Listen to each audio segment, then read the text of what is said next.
Іші тар адамдар өздерінің қолынан келмейтін тірлікті сынағанды, өздері жете алмаған адамдардан кемшілік іздегенді ұнатады. Ондайларға қанша қиын болса да назар аударма. Екіжүзді адамдармен араласу қажет емес. Екіжүзді екенін білдің бе, байланысты үз. Сыртыңыздан жамандайды, күндейді. Сен өтірік жақсы болып жүр дейді. Айтам десе айта берсін тоқтамай, есті адам оған құлақ түрмейді.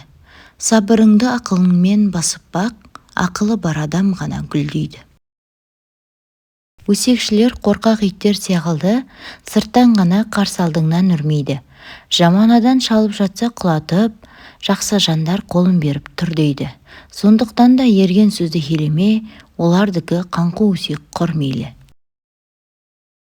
Сенімен қосыла жамандасқан, сені сыртыңнан да жамандайды. Мына мені өзгерткен тір адамдар, сынсам күліп, бақыт тапсам жылағандар, тасылақтырып сүрінген жүрегіме неге өзгеріп кеттіңдер деп сұрамаңдар, адал болып көрінген қу адамдар. Адам жаман болып тумайды. Оқымаса, білуге ұмтылмаса, танымға асық болмаса, білгенін, танығанын үлгі тұтпаса, бірте-бірте қатарынан қалып, төмендеп наданға айналады. Өркенің өссін десең, кекшіл болма, кесапаты тиер. Өзгеге қиянат жасар өршіл болма, қанатың күйер. Басына үс түскен пендеге күлме, қайғысы көшер. Жанашыры жоққа жәрдемші бол, абыройың өсер. Әуелі тазалап ал, іштің кірін, болмасын сыртың сұлу, ішің ірін.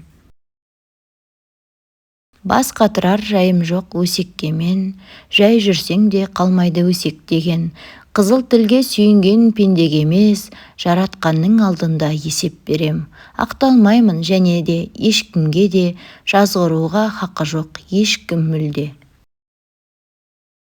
Періште емес, бәрінде қателік бар. Кемшіліксіз пенде жоқ жер бетінде. Ұнамаймын, ұнауға тырыспаймын, тірлік үшін жағынып жуыспаймын. Ей адамдар, түзегін өздеріңді, өз қатемді мен өзім дұрыстаймын.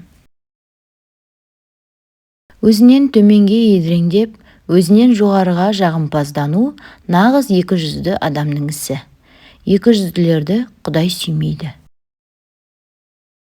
Мен өте қатал болып, сізді ренжітіп алуым мүмкін. Бірақ сізге ұнау үшін ешқашан екіжүзділік жасап, өтірік күле алмаймын. Екіжүзді адамның үш белгісі бар. Біріншісі, сөйлегенде өтірік айтады. Екіншісі, уәде берсе орындамайды. Үшіншісі, аманатқа қиянат жасайды. Біреудің көңілімен ойнаған адам, өзінің өмірімен ойнаған адам. Жақсы жаман қылығың өзіңе қайта оралады. Жер жүзінде бұзақылық қылмаңдар делінсе, олар біздер түзеуші ғанамыз дейді. Сақ болыңдар. Шын мәнінде олардың өздері бұзақы, алайда олар түсінбейді. Бақара сүресінің 12-13 аяттарынан алынған. Адамның ішінің сыртына, сөзінің ісіне сәйкес болмауы екіжүзділік, ал екіжүзділіктің негізі өтірік айту. Ішек қарын ет болмайды, өсекшіде бет болмайды. Ішің күйсе тұз жала. Игілік істі өсек бұзады. Сіз, біз деген жылы сөз ағайынға жарасар. Қызғанып жүрген адамдарының жетістігін көрген сайын түңіле береді.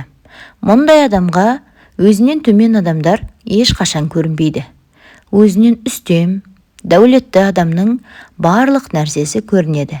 Көре алмайтын адам Аллах тағаланың өзіне берген нәрселерінен разы болмаған адам деген сөз. Аллах тағаланың бергеніне разы болмаған адамнан Аллах тағалада разы болмайды. Ал Алланың разы болмауы пәлекеттердің ең үлкені. Ол адамның ақыретте де, дүниеде де жағдайы өте мүшкіл. Көре алмаушылық аспандағы ең алғашқы жасалған күнә. Жаман адам өзі бола алмайды, болғанды көре алмайды. Надандар білімді адамды көре алмайды. Іші тар адам нақ бір өзі дұшпанына қастық қылғандай, өзін өзі кейістікке ұшыратады. Өз тағдырына риза болмағандар басқаның бақытын қызғанады. Аузына сөз тұрмастың бір жерде өзі тұрмас. Берекесі кеткен ауылдың айтқаны өсек болар, аңдағаны төсек болар. Берекесі кірген ауылдың айналдырғаны шаруа болар, еккені тары, жегені жарма болар. Өсекшінің беті еш қашанда ағармас. Қылыш тәнді жаралайды, өсек жанды жаралайды. Өсекке керең бол, ойға терең бол. Өсекшімен өтірікші егіз. Тырс-тырс еткен тамшы тасты теседі. Былш-былш еткен өсек басты кеседі.